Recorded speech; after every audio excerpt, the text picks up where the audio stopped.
Hi friends, today we are going to discuss about the next part is called ethical issues in corporate finance. So before going to discuss about the ethical issues in corporate finance, we are going to discuss what is finance. So finance is considered as the lifeblood of any business organization.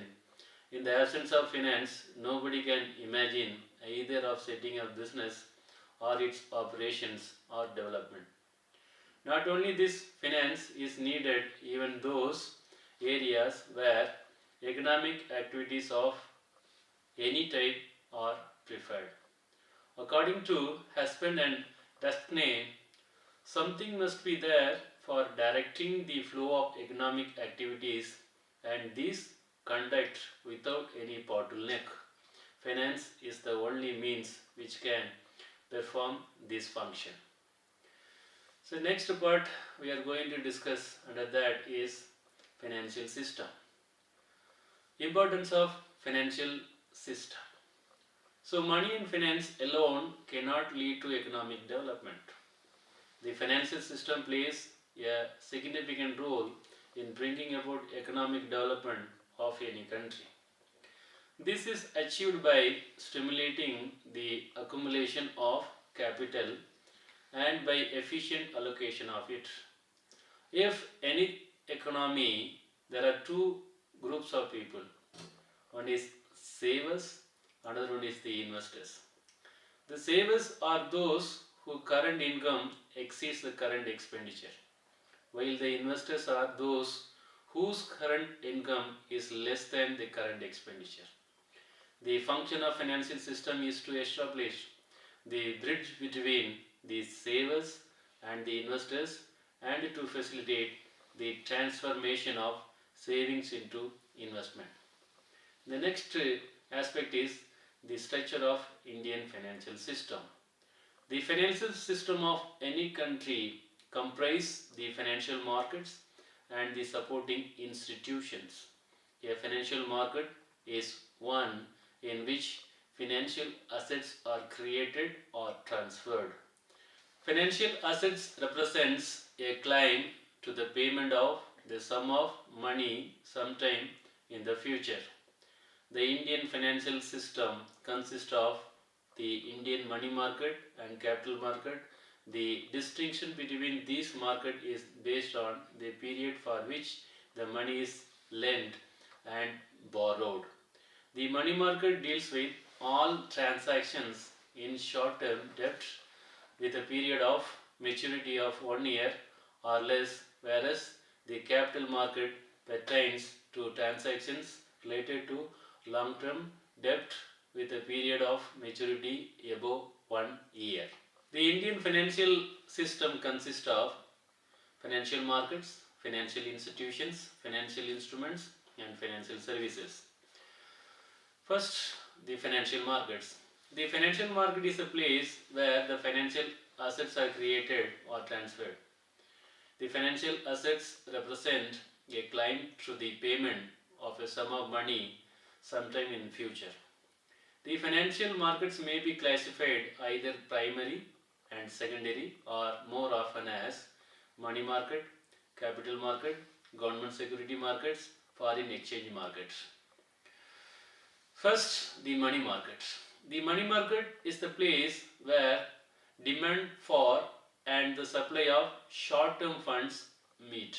According to Grover, the money market is a collective name given to the various firms and the institutions that deal with in various grades of near money. A money market may be classified as lenders, consist of the Reserve Bank of India, commercial banks, brokers. The borrowers consist of commercial banks, stockbrokers, other financial institutions, business houses, governments. The Indian money market is not well developed like its counterpart in London. It consists of the following sub-markets: call money market, bill market, short-term government security market, collateral loan market.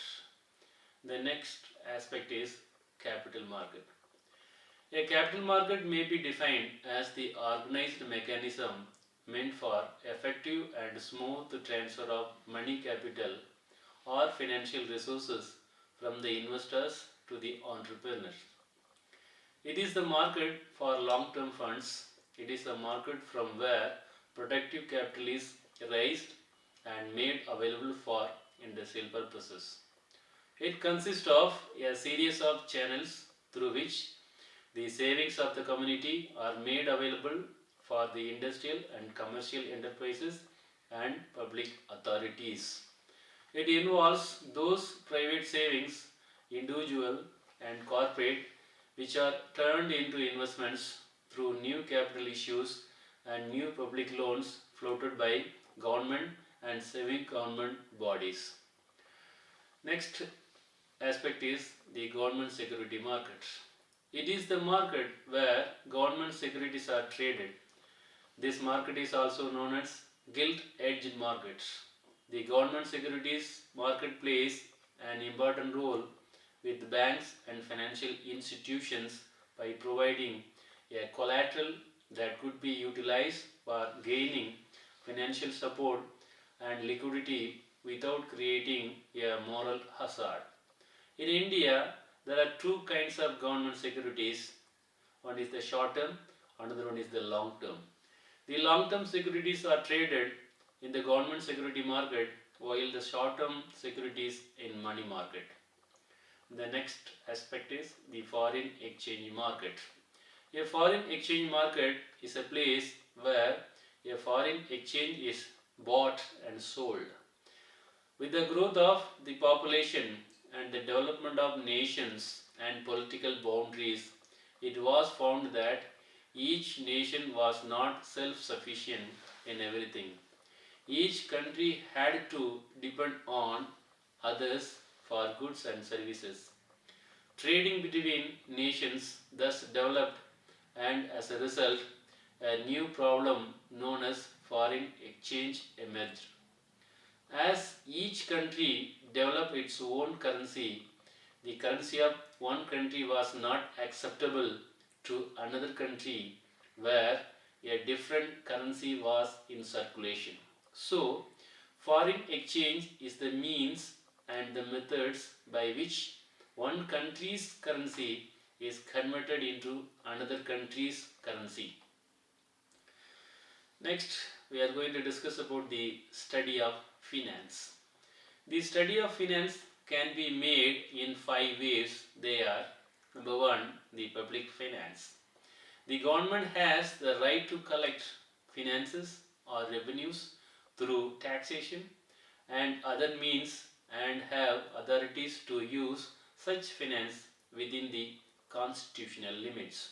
The second one is securities and investment analysis. Investment analysis encompasses all aspects of investment proposal and develops such techniques which can be used by the investors to minimize the risk. The third one is international finance. Individual, business organization and the government have to face special financial problems when money is used at international level in transacting business activities. The third one is institutional finance. These institutions mobilize the savings of the individuals, channelize them for efficient investment in the various sectors of the economy. The fifth point is financial management. This aspect of finance, traditionally known as business finance or corporation finance. Business concerns are all the time facing a lot of problems for searching the optimum method of raising and utilizing the amount of fund needed for operating their economic activities. The next aspect is financial institutions. The Indian financial system was in a confused or disorderly condition mainly because of the absence of strong financial institutional mechanism in the country. This led the government to realize the necessity of slowly transforming the ownership of some of the important financial institutions from private ownership to state control. Accordingly, the government took steps to establish new financial institutions and to nationalize some of the existing private financial institutions. Apart from the nationalization of some of the important private financial institutions, the government took the initiative in establishing new financial institutions. Provident funds and pension funds were also started by the government, which encouraged savings. These savings were completely under the control of the government. Functions of financial institutions. The majority function of the financial institutions is to provide the maximum financial convenience to the public by way of number one, promoting the overall savings of the economy, number two, surveying the existing savings in a more efficient manner so that those in great need get priority in allotment, and the third, creating credit and deposit money for facilitating the transaction of trade and distribution in the economy. Next aspect is the financial instruments. The financial instruments in the Indian financial system may be categorized into money market instruments and capital market instruments. So first one is the money market instrument. These instruments deal in the money market or of short-term nature. Their maturity period usually varies between 14 and 364 days. Examples are the treasury bills, the bill of exchange or trade bills, finance bills, usually promissory notes, commercial papers, certificate of deposits. The next aspect is the capital market instruments. Capital market is the place where long-term funds required by the business enterprises are provided. Various types of securities are dealt with the capital market. The commonly traded securities of the capital markets are ordinary shares or equity shares, preference shares, no par stock, different type of debentures, gilt-edged securities. Some new mechanisms of fundraising have also emerged to contribute ever-growing capital market. As a result, a few instruments have been introduced in the capital market. They are zero interest convertible debentures, deep discount bonds, option bonds. The next aspect is the financial services. The development of sophisticated and matured financial system in the country, especially after the early 90s, led to the emergence of new sector known as financial services sector. Its objective is to intermediate and facilitate financial transactions of individuals and institutional investors. Now, this sector has developed into an industry. The financial services industry may be defined as the collection of organizations which intermediate and facilitate financial transaction of individual and institutional investors resulting from the resources allocation activities through time. The financial services include all activities connected with the transformation of savings into investment. The various financial services are dealt with the detail in the next part. Now we are going to discuss about the business ethics. Business ethics comprises of all these values and principles and helps in guiding the behavior in the organizations. Businesses should have a balance between the needs of the stakeholders and their desire to make profit. While maintaining these balances, many times businesses require doing trade-offs. To combat such scenarios, rules and principles are formed in the organization. This ensures that businesses gain money without affecting the individuals or society as a whole. The ethics involved in the businesses reflect in the philosophy of the organization. One of these policies determines the fundamentals of that organization. As a result, businesses often have ethical principles. There is list of ethical principles involved in the businesses. First one is the integrity. Whenever there is a great pressure to do right instead of maximizing profits, this principle is tested. The executives need to demonstrate courage and personal integrity by doing what thing is right. They need to fight for their beliefs. For these principles, they will not back down and hypocritical or experience. The next aspect is loyalty. No ethical behavior can be promoted without trust. And for trust, loyalty needs to be demonstrated. The executives need to be worthy of this trust while remaining loyal to the institutions and the person. There should be friendship in the time of adversity and support and devotion for the duty. They should not use or disclose personal information. This leads to confidence in the organization.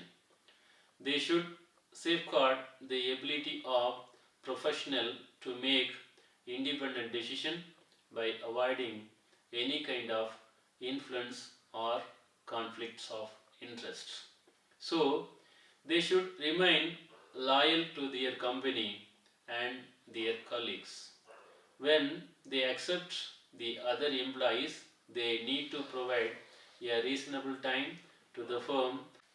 Thus, they should refuse to take part in any activity that might take the undue advantage of the firm. The next point is honesty.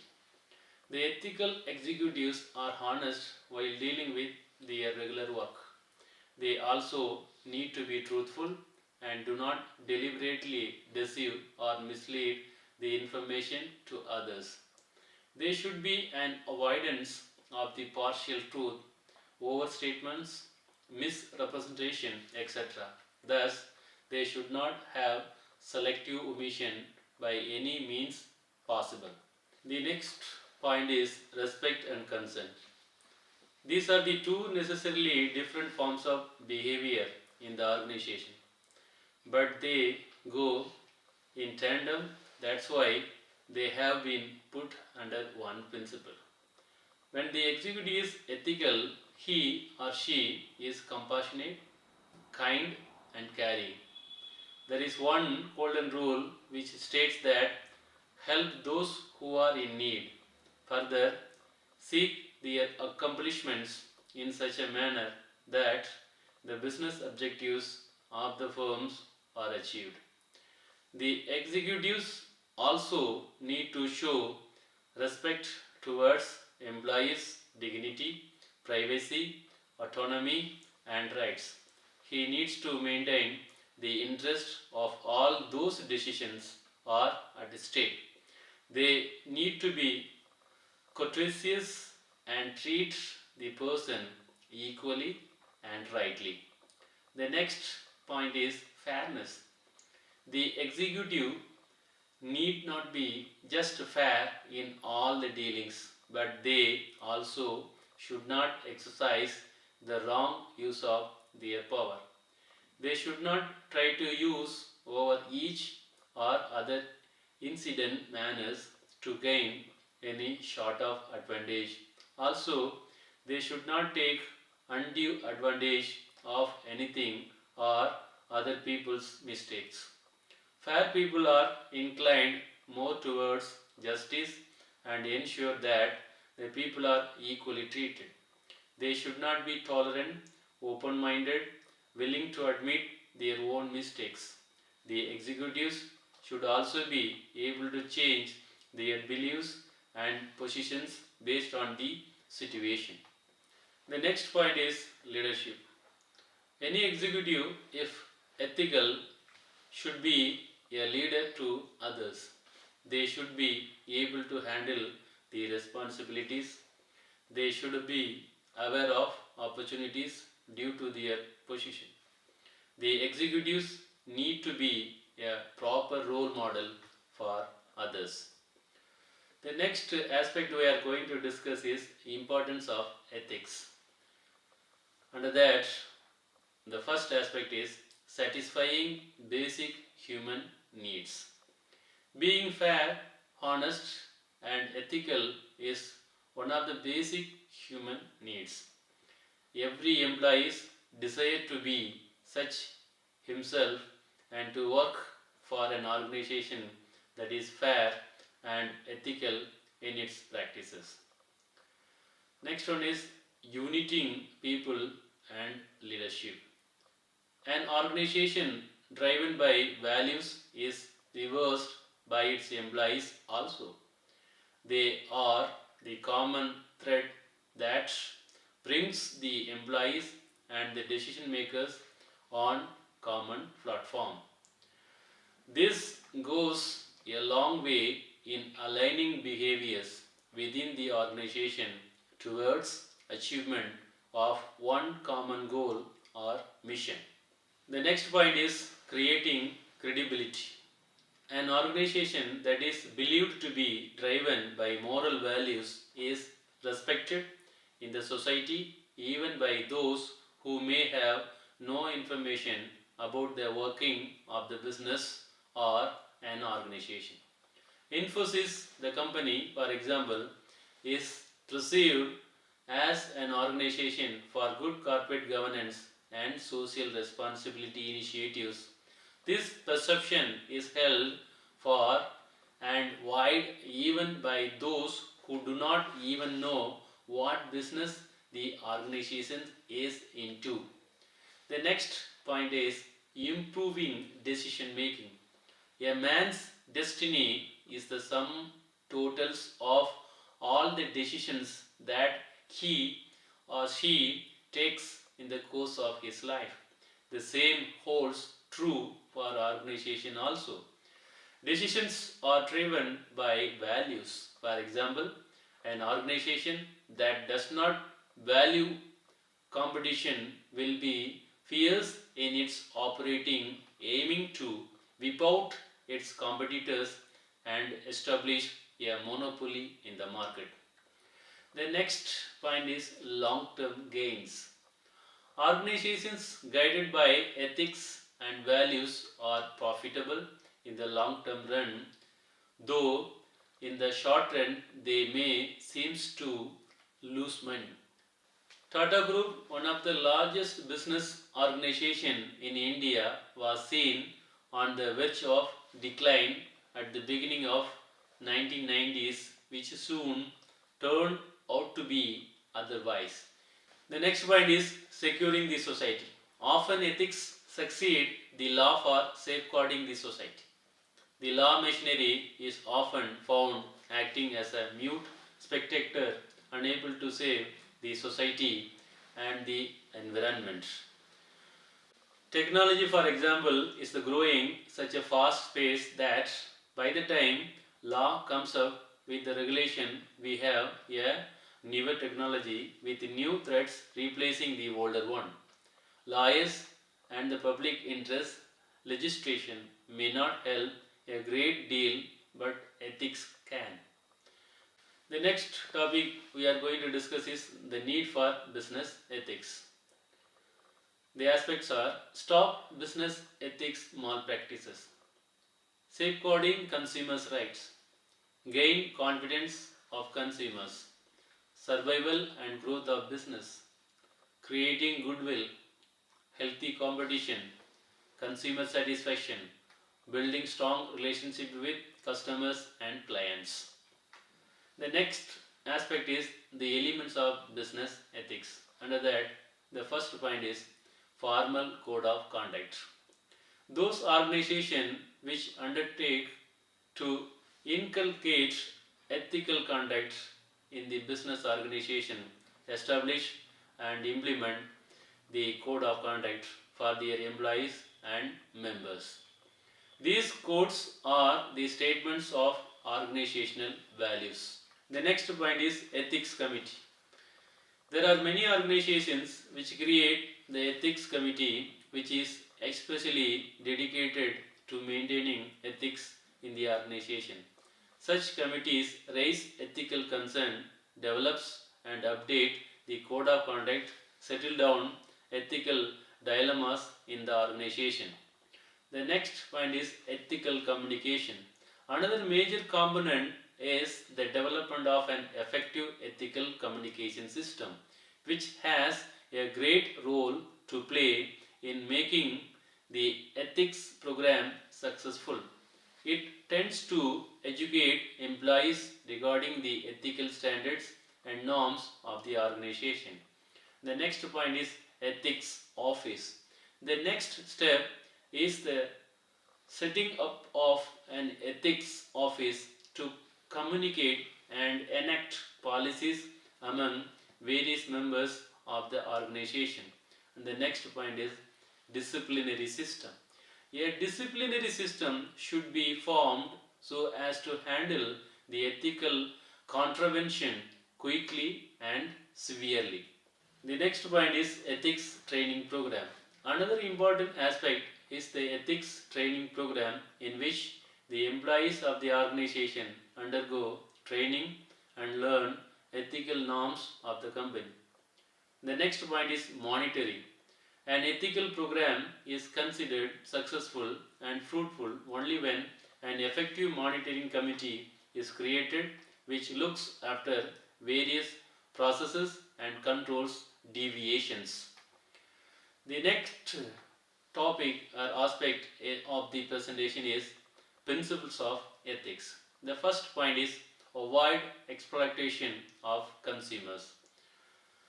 Do not cheat and exploit consumer with the measures such as artificial price rise and adulteration.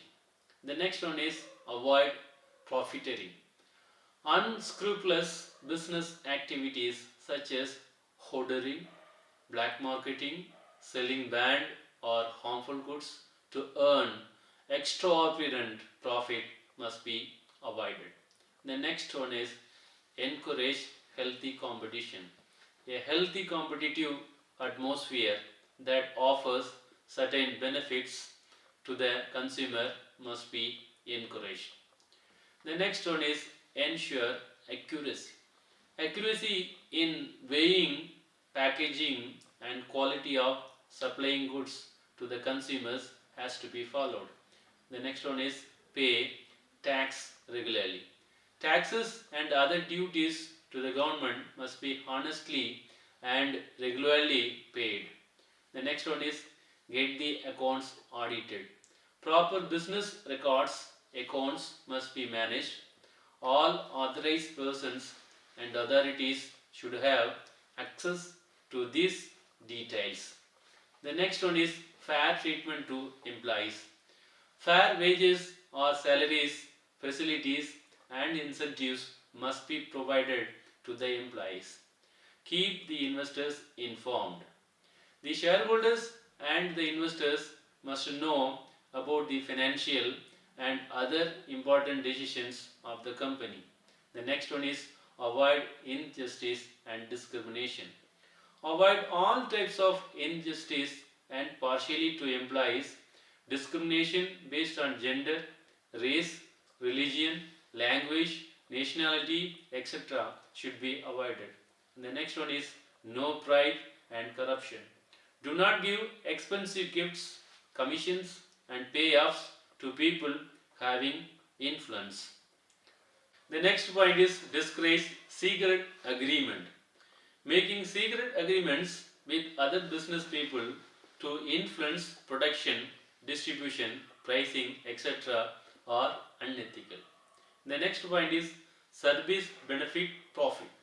Accept the principle of service first and profit next. The next one is practice fair business. Businesses should be fair, humane, efficient, and dynamic to offer certain benefits to consumers. And the next one is avoid monopoly. No private monopolies and concentration of economic power should be practiced. Next one is fulfill customers' expectation. Adjust your business activities as per the demands, needs, and expectations of the customers. The next point is respect consumer rights. Honor the basic rights of the consumer. And the next one is accept social responsibilities. Honor responsibilities towards the society. And the next one is satisfy the consumer wants. Satisfy the wants of the consumers as the main objective of the business is to satisfy the consumer wants. All business operations must have the same. The next one is service motive. Service and consumer satisfaction should get more attention than profit maximization. The next one is optimum utilization of resources. Ensure optimum utilization of resources to remove poverty and to increase the standard of living of people. And next one is intention of business. Use permitted, legal, and scared means to do business. Avoid legal, unscrupulous, and evil means. The next aspect we are going to discuss is the major problem faced by the companies. First one is the improper budgets. Income and expenditures must be properly defined, and the company budgets must have the flexibility to accommodate if there is any deviations from the prescribed boundaries. The next point is insufficient working capital. Maintain proper current and current liabilities management in the company. The next one is inconsistent cash flow. Continuous monitoring project and sales projection indicators have been properly monitored. The next one is payment cycle. The company has to monitor their payment cycle in a proper manner to avoid shifting of suppliers from your organization. The next one is determines the financial priorities.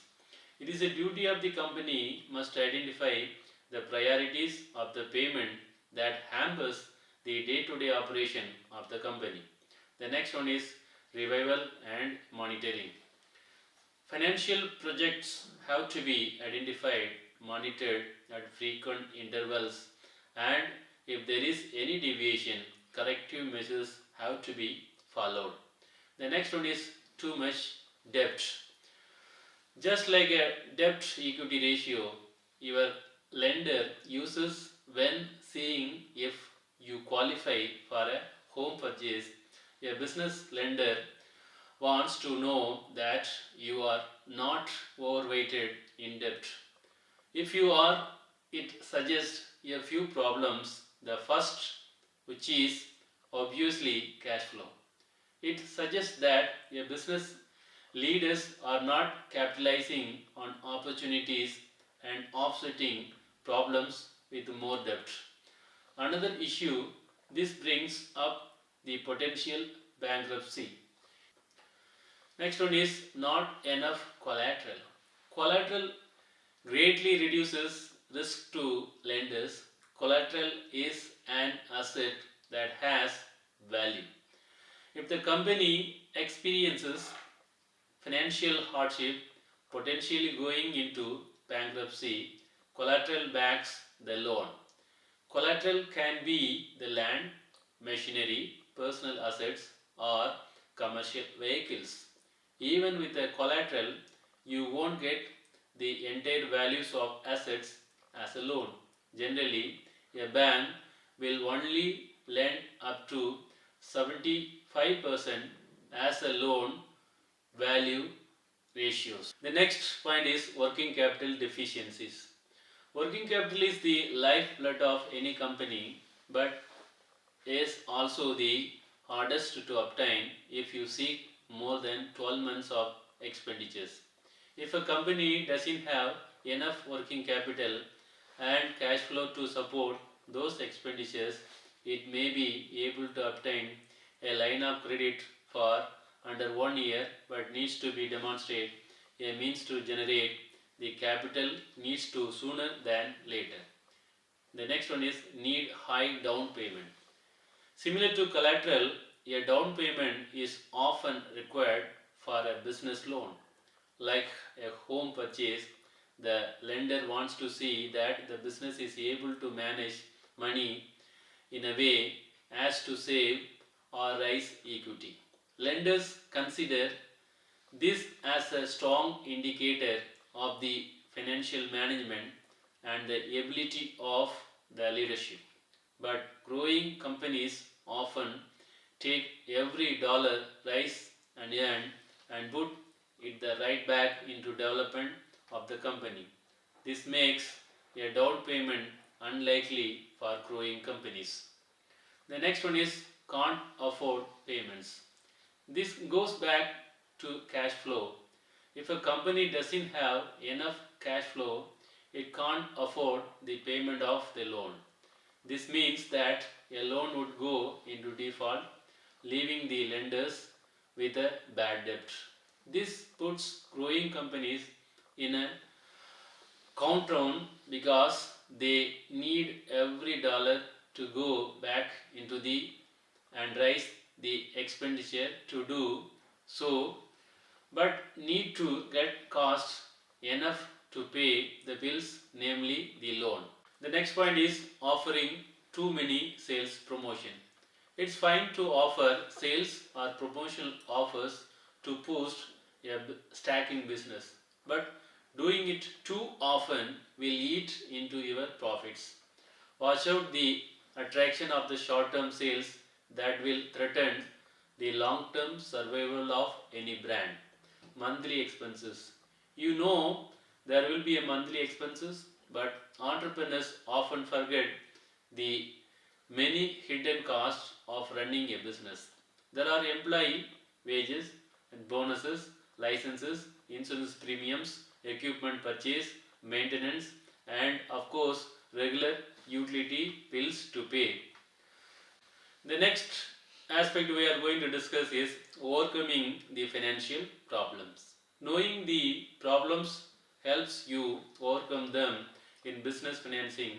When you look at a list, 4 common funding sources for a small businesses are easily recognizable. Machinery financing, non-traditional lenders, tax credit, equity program. Machinery financing uses non-traditional financing option to lower the monthly payment requirements. It usually involves a second position with an extended term to reduce the need for down payments and cash flow. Non-traditional lenders are special interest lenders. These might be real estate specific lenders if your business has real prosperity. It could also be an economic development organization with a mission of assisting minority or women owned businesses. Tax credit can reduce the operating cost, while the SBA consultant would be able to give you a general overview, discuss specific tax credits with your accountant to ensure that you qualify. Equity financing is the last option. This is raising enough capital through personal relationships or even crowdfunding sources.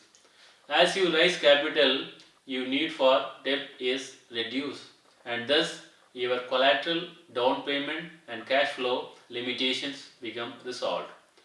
Problems of business finance don't have to be an issue for your business.